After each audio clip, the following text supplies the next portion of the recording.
Lalitpur Dainik Jagran bureau chief Sanjeev Bajaj पर पूर्व पार्षद भारत भूषण भीम चौरसिया ने चांदमारी स्थित भूमि पर स्टॉप ड्यूटी चोरी के लगाए गंभीर आरोप। धोखाधड़ी कर व्यावसायिक परिसर के बैनामा की जगह आवासीय परिसर दिखाकर दान पत्र कर करोड़ों रुपए की स्टॉप चोरी का यह खुलासा। शासन के नियमानुसार दान पत्र के अधीन केवल आवासीय कृषि संपत्ति का दान, व्यावसायिक नहीं। दान पत्र व्यावसायिक भूमि को लेकिन फोटो दर्शाई गई। 400 मीटर दूर साधारण भूमि की मूल्यांकन सूची में रुपए प्रति वर्ग मीटर की दर से प्रस्तावित, लेकिन दान पत्र मात्र 5,000 रुपए के स्टाम्प पर दिए जाने का आरोप।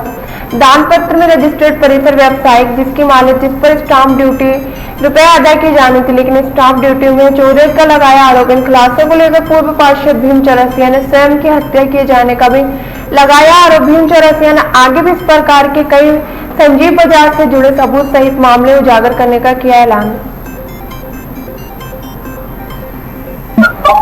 प्रेस कॉन्फ्रेंस इसलिए बुलाई गई है कि ललितपुर में और हम खासतौर से देख रहे हैं कि पत्रकार जगत को बदनाम बहुत ज्यादा किया जा रहा है। उसमें सारे पत्रकार ऐसे नहीं है जैसा संदेश लोगों तक पहुंच रहा है।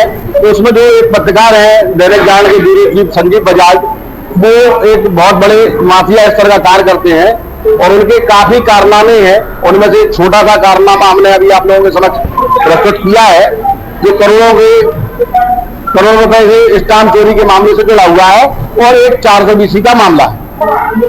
क्या है, कितना उनका जो अमाउंट चोरी दिखाई जा रही है? देखिए, उन्होंने शासन ने जो जनता के हित के लिए नीति बनाई थी 5,000 रुपए में दान पत्र, उसका उन्होंने फायदा उठाने के लिए एक फ्रॉड किया है, 420 की है।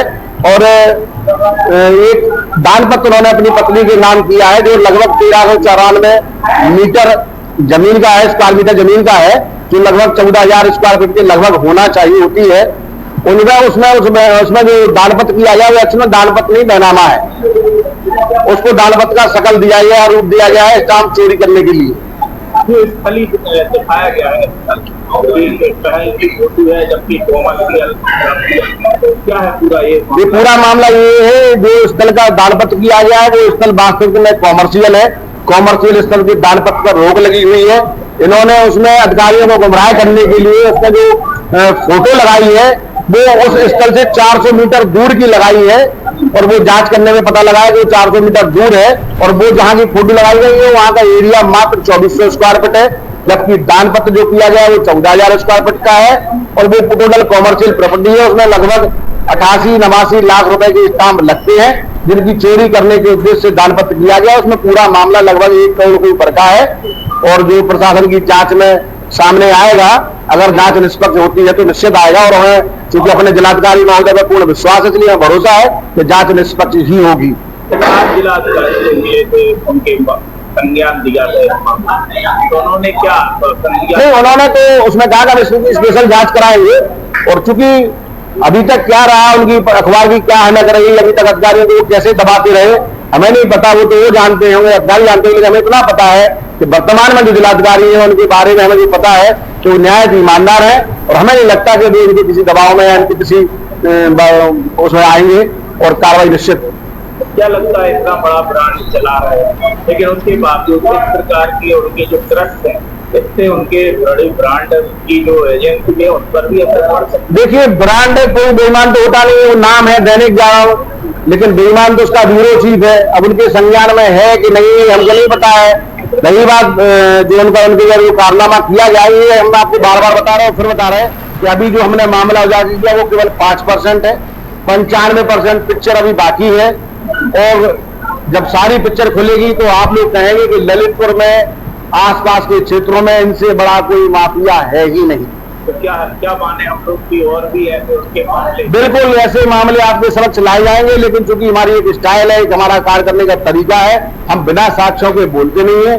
चूंकि कागजी साक्ष्य में थोड़ा समय लगता है, चूंकि वो अखबार के ब्यूरो चीफ है, उनका दबाव रहता है, इसलिए हमें कागज भी जल्दी उपलब्ध नहीं हो पाते हैं। हम प्रयास कर रहे हैं, जैसे ही हमारे पास सारे साक्ष्य उपलब्ध होंगे हम आप लोगों को फिर एक बार कष्ट देंगे, बुलाएंगे और सारे मामले आपके सामने रखेंगे। और हम आपसे भी सभी पत्रकारों से अनुरोध करेंगे कि जो भ्रष्टाचार है, जो माफियागिरी है, उसको खत्म करने के लिए सही मुद्दों का, सत्य बातों का सहयोग किया जाए।